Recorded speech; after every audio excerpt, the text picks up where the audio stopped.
This week on the Taking 20 podcast. Type up lore information as much as you can ahead of time and give them to the players to read between sessions. But Jeremy, role-playing things like backstory moments is what my group enjoys most. Okay, don't move those. Move the other shit.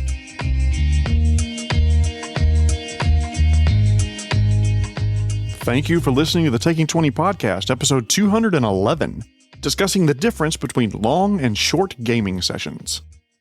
I want to thank this week's sponsor, Coffins. A buddy of mine has started a business that carries coffins to their final destination over the ocean. They're using a sea hearse. Hey, we have a coffee, ko-fi.com/taking20podcast. This podcast survives thanks to donations from listeners like you. While we're here, I want to thank Robert Norez, who's been so generous in donating to the podcast multiple times. If you're listening to multiple episodes of the podcast and you haven't considered donating, please consider making a one-time gift, even if it's just $5.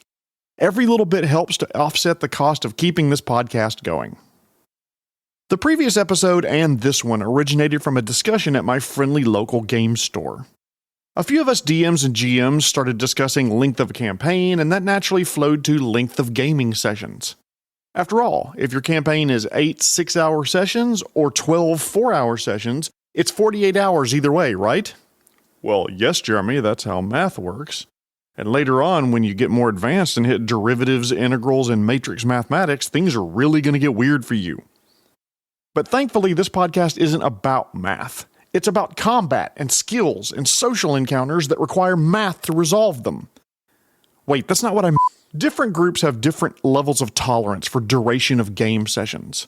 I have friends that can game for 12 hours solid, once per week, every weekend. I wish I could do that, but it's just not feasible for me right now. I got a family, 2 jobs, a podcast, and a spoiled rotten dog have my priority. So my gaming sessions tend to be shorter. 3 to 4 hours at most, and usually at night, with one that begins about 7:30 p.m. and another that begins on a different night about 8 p.m. There's a long-running joke that's definitely based in fact that the real boss monster of Dungeons & Dragons and other tabletop RPGs is scheduling conflicts. Back to those sessions. According to various information sources I could find and my own experience, gaming sessions average about 3 to 5 hours per session. Some go longer. A local GM friend of mine has 7 to 8 hour sessions that start Saturday afternoon and run until midnight. And no, he doesn't have any openings right now. Believe me, I've tried. However, I was part of a group that ran sessions twice per week during lunch at one of my company's conference rooms. We would find one of those rooms and schedule it for about an hour from 12 to 1 so we could get some gaming in while we ate. Those sessions had to be capped at 1 hour each. So which is better? The quick 1-hour sessions, the 8-hour marathons, or something in between? The answer is whatever schedule means that you can get some gaming in. My advice? Find the time whenever you can if gaming is important to you. I will have a late bedtime most Friday and Saturday nights if it means I can sneak in a couple of gaming sessions a week. Let's start with shorter sessions. That's hard to say. Let's start with shorter sessions. Those 1 to 3 hour gaming sessions. Now, why would I choose a short gaming session like this? Because I don't know about you, but these days I'm busy as hell and I don't have a lot of time for gaming. I always laugh when I hear people say, oh, if I were independently wealthy, I don't know what I would do with my time. Well, I fucking do. I'm going to be running and playing games until armor class falls out of my ears. I would probably open a store with dedicated areas for gaming that could be rented. Of course, the whole thing is just an excuse to run games of Pathfinder and D&D and Star Wars, and Shadowrun, Delta Green, Cthulhu, Blades in the Dark, Fiasco, anything and everything I could get on a schedule with players. Sorry, I've wandered a bit. Let me get back on topic. Shorter sessions are those quick-hitting game sessions that you squeeze into a busy life. Don't think I'm using the term squeeze to suggest they are lesser in any way. Some or all of you don't have time for the longer sessions, so game as much as you can, when you can. Heck, having the flexibility to slot in an hour or two here and there is a huge advantage for running shorter sessions. You might be able to get 1 or 2 game sessions per week by taking a longer lunch at work, or online after dinner, or maybe just a couple times a week. With short sessions, there's less to prep. You're going to have 1, maybe 2 encounters max with a little story sprinkled around, so as a DM, these short sessions are easier in that regard. However, Short sessions do make it difficult to feel like you're making progress on the major plot of the campaign. It's only 1 or 2 encounters and then you have to pack everything up. It legitimately could be 4 to 5 sessions before it feels like anything from the plot breaks loose and your group feels like they're disrupting the big bad's drug empire or getting clues to the location of the Baroness's child or whatever the main problem of the campaign happens to be. I've played in some lunch games where you get to the end of the session and the players are asking, "What the hell did we even accomplish today?" The DM smiles and nods, knowing something big is coming, but it might take a few sessions to get there. And if it's a role-play heavy game where players are speaking in their character's voice and the GM is regularly getting into character of Esmeralda the Widow or Shagger the Sablehand or Trunk Junk the Goblin. I apologize for the name Trunk Junk the Goblin. Ever had a moment where you struggled to come up with a name off the cuff? Happened to me last gaming session I ran, and Trunk Junk the Goblin was born. Unfortunately, my players evidently loved the name and said they're going to keep checking in on him when they return to town. Trunk Junk may have to have some sort of buttock-related accident that the big bad set in motion, which makes the party hate the big bad even more. With short sessions, it's harder for players to get into the lore and the roleplay of the game world. There's not a lot of time for exposition when you only have 90 minutes.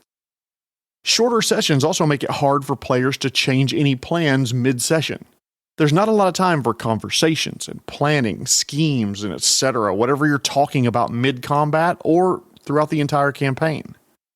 And that brings me to my first tip for DMs and players when you're playing in a very short game session: move everything you can to times when you're not in the middle of the session. And I do mean everything you can. Planning, discussions, schemes, shopping, negotiations, lore dump, history, backstory reveals, anything that you feel is tangential or maybe extraneous to the campaign. Type up lore information as much as you can ahead of time and give them to the players to read between sessions. But Jeremy, role-playing things like backstory moments is what my group enjoys most. Okay, don't move those. Move the other shit. If your player's gaming itch is scratched by having a 45-minute negotiation for trade goods, then go with the gods, my friends, and make sure that's front and center for the next session. Whatever your group doesn't enjoy can be handled out of the session, so move it there. Let's talk shopping, for example. Most game groups that I've seen and talked to don't role-play shopping much. There's not a lot of, "Well, hello there, young adventurers. I see you have your eye on that crossbow. Well, you do have a good eye for bargains. My apprentice made that, and you can see the latch is a little fiddly, but I assure you it's in good working order, and I can demonstrate its accuracy for you if you would like. While other crossbows may go for 3 gold, I could probably let this one go for, say, 2? Negotiations start, and the next thing you know, it's been 30 minutes haggling about some damn crossbow with another 50 things the party needs to buy. DMs, trim all that fat away that you can. If you're running a short session, now may not be the time for vignettes about everyday life here in Sandpoint or Waterdeep. Keep the story and the action focused on the party and reveal what's going on when they're not around by what the party can observe after the fact. Don't play out robbing of the local bank. Have the PCs wander into town right after it happened and see all the town police gathered with the area cordoned off. For bonus points, hey, make the PCs suspects of that robbery. Speed up through the boring parts. If your group doesn't enjoy exploration activities or adventures where you travel from place to place, hand-wave it. You made it to your destination via airship or camel or walking or bullet train or teleporting or whatever the travel mechanism is in your world. They are in place A and they need to get to place B? Give 1 sentence. You board the shuttle and arrive at place B after a calm 3-hour flight. Bang, bang, done. The adventure can keep going. If the adventure requires a holdup or complication on the trip, sure, play that out. But if it's just a routine travel, especially through populated lands, they get where they need to go and waste very little game time on it. Every time I run a session that I know will be pressed for time, I will keep a list of bullet points behind the screen that anticipate the next steps in the adventure. If I'm running a pre-written adventure path or module, for example, I'll have the next steps documented and ready. They're going to find the cave, fight the outside guards, and deal with the reinforcements if the guards can reach the signal horn. Maps are ready, potential complications are ready, outcomes are ready, and I can lay them out for the players when needed. Finally, for short sessions, DMs, don't let the game wander too much. I'm not saying you deny player agency by saying they can't do what they just chose to do, but do what you can to keep the story tight and loose ends to a minimum. Now let's go to the other extreme, very long game sessions. There are times when a longer game session may be more appropriate, or that may be what your players enjoy. One example I have from my past is when I have people coming in from out of town and they want to play a tabletop RPG.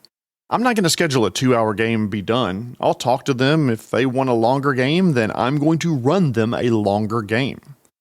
I think I've told the story in other episodes about a friend of mine who for his birthday wanted nothing more than a 12-hour gaming session across multiple days of the weekend.